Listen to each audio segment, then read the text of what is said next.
कधी कधी आपल्याला वाटतं माझं मूल खूप हट्टी आहे, पण खरंच हट्टी मूल असतं की मदतीसाठी ओरडणारं मूल असतं? सपोज तुम्ही कामात व्यस्त आहात आणि तुमचं मूल एखाद्या छोट्याशा गोष्टीसाठी रडायला लागतं.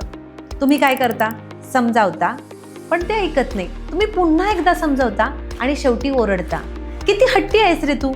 पण त्या क्षणी मुलाच्या मनात काय चाललेलं असतं माहित आहे? कदाचित त्याला तुमचं लक्ष हवं असतं, कदाचित तो निराश झालेला असतो, कदाचित त्याला स्वतःच्याच भावना समजत नसतात. कारण लहान मुलांना भावना असतात, पण त्या व्यक्त करण्यासाठी शब्द नसतात. म्हणून ते रडतं, कधी कधी चिडतं, खूप हट्टपणा करतं. आणि अनेकदा ज्या वागण्याला आपण हट्ट म्हणतो ना, ते खरं तर मदतीची हाक असते.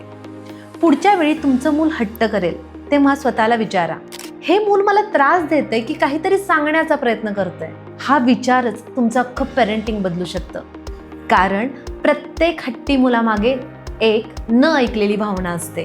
पुढच्या हट्टाच्या वेळी स्वतःला प्रश्न विचारा, माझं मूल मला काय सांगण्याचा प्रयत्न करतंय?